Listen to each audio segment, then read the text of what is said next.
자, 주식 해외 선물 전문가 션 타임입니다. 반갑습니다. 자, 오늘도 시장 포커스 나우 통해서 전날에 있었던 시장 흐름에 대한 분석과 그리고 오늘 있을 시장 흐름에 대한 예측 잡아볼 수 있도록 하겠습니다. 자, 시작하기 전에 앞서서 오늘 발표될 경제지표 일정에 대해서 잡아보고 넘어가 보도록 하죠. 자, 오늘은 11월 2일입니다. 자, 보시면은요, 쭉 보시면 일단 가장 먼저 우리가 중요하게 봐야 되는 게 오늘 9시에 영국의 기준금리 결정이 있는 날입니다. 영국의 기준금리 결정. 자, 영국의 기준금리 인상이 상당히 기대가 되고 있는 부분인데요. 자, 이번에 계속 미국이 기준금리를 이번 연도에 0.75%나 0.5%나 상승시켰기 때문에 전체적으로는 작년부터 0.75%를 상승시켰습니다. 자, 그렇기 때문에 영국도 지금 기준금리를 인상해야 된다는 매파적인 발언들이 주장이 계속 나오고 있어요. 자, 그래서 오늘 사실상 영국이 기준금리 인상하느냐 마느냐가 달러에 한 차례 영향을 줄 것으로 보입니다.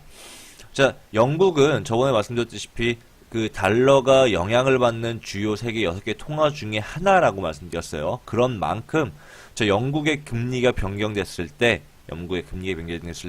달러의 움직임이 변화가 될 수 있고 달러의 변화의 움직임은 역시나 해외 선물 변화의 움직임으로 이어질 수 있다라고 보시면 될 것 같습니다. 전날에 이어서 상당히 지표들이 많은 상황이에요. 보시면은 신규 실업상 청구 건수도 발표가 됩니다. 자, 오늘 또 고용지표가 발표가 되는데, 이번 주 금요일날, 그러니까 내일 비농업 부분 고용자 변동지수가 발표 예정이잖아요. 자, 비농업 부분 고용자 변동지수는 미국에서 가장 강한 영향력 있는 경제지표다라고 말씀드렸죠. 연준이 차후 기준금리 정책을 펼칠 때 경제정책을 결정짓는 데 있어서 가장 중요하게 보는 고용지표 지표다라고 보시면 될 것 같고요. 자, 그 전날 발표되는 고용지표인 만큼 오늘 발표될 이 주간 신규 실업상 청구 건수 상당히 영향력이 있을 예정입니다. 자, 오늘 9시 반에 또 영국의 그 중앙은행 총재가 발표를 하는데요. 자, 카니가 발표하는 만큼 오늘 또 시장을 흔들어줄 만한 재료들이 충분합니다. 조금 넘어가시다 보면은요, 오늘 뭐 더들리가 연설합니다만 크게 보실 건 아니고요. 자, 그래서 오늘 영국의 금리 결정 그리고 신규 실업 청구 건수 동시간대에 발표되는 뱅크 오브 잉글랜드 총재의 영국 연방은행 영국의 중앙은행 총재인 카니의 연설이 있다라고 보시면 될 것 같습니다. 자, 본격적으로 시작해 보도록 하죠. 자, 5일 같은 경우에는 어저께 추가적인 상승을 이어가지 못하고 한 차례 상승 이후에 다시 하락 반전했는데요. 기대와는 다르게 어저께 발표되었던 원유재고 지표가 보시면은 원유재고 지표가 하락했는데 원유재고 지표가 감소에도 불구하고 생산량은 소폭 증가했다라는 EIA 미국 에너지청의 발표 소식에 의해서 매도 힘이 실은 모습입니다. 또한 지금 미국이 계속 지속적으로 생산량 감소한다라고 생각을 했었는데 미국의 생산량 오히려 증가하고 있다는 뉴스 속에서 차익 실현 매물대가 강하게 형성되면서 한 차례 하락했다라고 보시면 될 것 같은데요. 자, 11월 달에 오펙의 감산 협의가 진행 예정이지만 이미 11월 달 감산 협의에 대한 부분들은 시장이 이미 알고 인지하고 있는 부분이 있기 때문에 5일 유가 가격에 충분히 반영이 되어 있는 상황입니다. 자, 이런 상황 속에서 미국이 생산량을 오히려 증가하고 있다 이런 소식이 들리니까 오히려 크게 빠질 수밖에 없었던 거죠. 자, 단기적으로 볼게요. 어찌됐든 간에 5일은 어찌됐든 저쨌든 간에 지금 52.50달러 돌파했잖아요. 그러면 추가적인 상승은 52.50달러까지 추가 상승합니다. 52.50달러까지 추가 상승해요. 자, 어찌됐든 간에 지금 파동대로 움직이는 거예요. 파동대로 49.50에서 눌리기 시작하니까 46.50까지 그리고 46.에서 돌파 상승 나와서 49.50 돌파되니까 52.50까지 52.50 돌파되니까 어디까지? 55.50까지 이게 파동대로 움직이는 겁니다. 파동대로 움직일 수밖에 없습니다. 자, 그런 이유에서 오늘 5일은 추가적인 상승은 이어갈 거예요. 55.50까지. 다만 말씀드렸죠. 어설픈 자리에서 고점 매수하지 말자. 확실한 자리에서 매수 진입을 하자라고 말씀드렸잖아요. 자, 오일이 55.50까지 추가적인 상승을 이어가겠지만 이 55.50달러에서는 한 차례 유가의 방향성을 결정짓는 터닝 포인트가 될 수 있다라고 보시면 될 것 같습니다.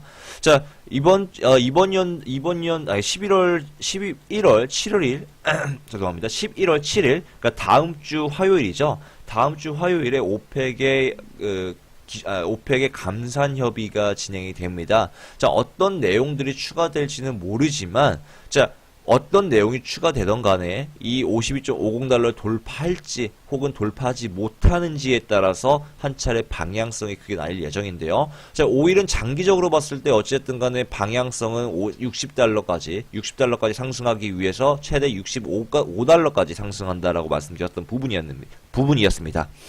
자, 근데 65달러까지 상승하는 게 지금 당장일 필요는 없잖아요. 단기적인 매수 추세가 아닐 수도 있다는 거. 장기적으로는 매수지만은 단기적으로 매도로 하락할 수도 있다라는 부분이에요. 그래서 사실상 55.50달러에서 저항 돌파 여부에 따라서 추가 상승 이어갈지 혹은 다시 하락 반전하면서 49.50달러까지 하락할지가 결정 짓게 됩니다. 그 기준이 바로 11월 7일에 진행될 오펙 감산 회의라고 보시면 될 것 같아요. 자, 중요한 거 55.50달러는 뭐다? 터닝 포인트다. 자, 55.50달러 저항 여부에 따라서 추세 대응하도록 할 테니까 추가 추세 신호 대기하시길 바랍니다. 자, 다음 금으로 넘어가 보도록 하죠. 자, 금은 추가적인 상승 어저께 한 차례 눌렸다가 다시 반전 상승하는 모습인데요. 자, 어저께 FOMC 성명 이후에 한 차례 하락했지만 이후에 복구하면서 박스권을 형성한 모습입니다. 자, 달러가 어저께 FOMC 성명에서 연준의 미국에 대한 경기 평가 개선에 의해서 달러가 상승하는 모습 보이면서 한 차례 금이 상승했지만 역시나 별다르게 우리가 기대했던 내용들 이후로 별다른 내용들이 공개되지 않았어요. 자, 이미 우리의 시장이 예상했던 내용 그대로 어저께 FOMC 성명에서 발표가 됐던 거죠. 그러한 실망감 속에서 한 차례 오늘 장출발과 동시에 하락하면서 달러가 상승하고 있다라고 보시면 될 것 같고요. 자, 달러에 대한 더욱 자세한 방향성은 밑에 3분달러 링크 올려드릴 테니까 3분달러 링크 확인하시면 될 것 같습니다. 자, 그래서 금은 지금 현재 갈림길에 놓여 있습니다. 추가적으로 상승을 이어갈지 혹은 다시 하락 반전할지가 결정짓게 되는데 그게 바로 현재 추세선 저항 돌파 여부 1280 라인을 돌파하느냐 혹은 현재 1265 라인선을 뚫느냐가 그 기준을 결정짓게 될 거다라고 보시면 될 것 같습니다. 자, 지금 많은 분들이 왜 지금 현재 보시면 1280 라인 돌파했는데요. 1282.5까지 올라왔어요. 돌파한 거 아닌가요? 라고 물어보시는 분들 계세요. 그런 분들은 돌파, 이탈의 기준을 제대로 모르시는 분들이기 때문에 그렇게 말씀하시는 거예요. 이런 분들이 어떤 움직임에 당하냐면은 힙소에 많이 당합니다. 힙소라는 건 세력의 장난질이거든요. 그런 힙소 움직임에 당하는 그런 이유가 바로 정확한 이탈과 돌파의 기준을 모르시기 때문이에요. 제가 밑에 추세 이탈 판단법이라는 강의 같이 링크 올려드리겠습니다. 그거 확인하시면 정확하게 이게 이탈한 건지 돌파한 건지 매수 흐름이 시작되는 시기인지 아니면 이게 힙소인지에 대한 부분들이 확실하게 판단할 수 있으실 거예요.